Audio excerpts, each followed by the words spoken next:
रामपुर के एक गांव में नायरा अपने पिता नैतिक और मां अक्षरा के साथ रहती थी। नायरा के पिता एक बहुत गरीब इंसान थे। उनके खेत में एक बहुत बड़ा पीपल का पेड़ था। उनके पास थोड़ी बहुत ही जमीन थी जहां अक्षरा और नैतिक मेहनत करके अपनी बेटी की जरूरत पूरी किया करते थे। क्योंकि उनके घर के हालात बहुत ही खराब थे, जिस कारण नायरा स्कूल में भी नहीं जा पा रही थी। फिर भी नैतिक ने उस पेड़ को बिना काटे ही उस जमीन पर खेती बाड़ी करी। नायरा बहुत ही समझदार और मेहनती लड़की थी। अपनी 10 साल की उम्र में ही उसने अपने माँ बाप के साथ काम करना शुरू कर दिया था। वह कुछ देर अपने माँ पापा के साथ मदद करती थी। जैसे जैसे धूप पड़ती थी वह उसी पेड़ के नीचे की छांव में बैठ जाया करती थी और देर देर तक पीपल के पेड़ से बातें किया करती थी। एक दिन नायरा पेड़ से बात कर रही थी कि नायरा डर के मारे इधर उधर देखने लगी। नायरा, तुम डर क्यों रही हो? तुम तो मुझे अपना दोस्त मानती हो ना, हर रोज मुझसे बातें जो करती हो। क्या सच में हम दोनों दोस्त हैं? हाँ, लेकिन एक शर्त पर। कैसी शर्त? यही कि मैं तुमसे बातें करता हूँ तो तुम किसी को नहीं बताओगी। पर क्यों? अगर तुमने ये बात किसी को बताई तो मैं यहाँ से चला जाऊँगा। अरे नहीं नहीं, मैं ये बात किसी को नहीं बताऊंगी।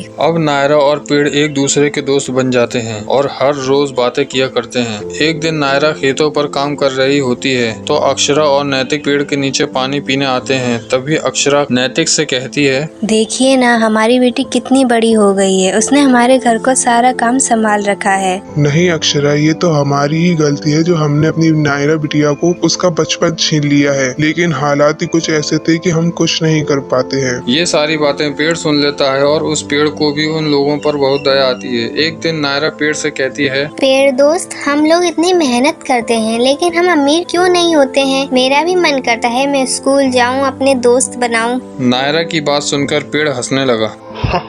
बेटा, जो सच्चे और ईमानदार होते हैं भगवान उनका परिश्रम तो लेते ही हैं। भगवान? लेकिन मैंने तो कभी उन्हें नहीं देखा है। नायरा, भगवान तो हर जगह होते हैं। मुझ में भी भगवान है और तुम में भी भगवान है। तो फिर भगवान जी सबको खुशियाँ क्यों नहीं देते हैं? नायरा, मेहनत सबको करनी पड़ती है और हर इंसान को हर चीज आसानी से नहीं मिलती है। लेकिन मेरे माता पिता तो बहुत मेहनत करते हैं, फिर भी हम क्यों गरीब हैं? नायरा बातें करते करते पेड़ के नीचे सो जाती है। तभी अक्षरा नायरा को बुलाने आती है और देखकर बहुत हैरान होती है। सुनिए जी, इधर आइए। सुनिए जी। अक्षरा की आवाज सुनकर नैतिक भागता हुआ आता है। ये तो सोने के पत्ते हैं। अब हम इन्हें बेचकर अपने सारे सपने पूरे कर पाएंगे। अक्षरा की आवाज सुनकर नायरा भी उठ जाती है और कहती है, माँ, ये तो सोने के पत्ते हैं। अब हम इन्हें बेचकर अपने सारे सपने पूरे कर पाएंगे।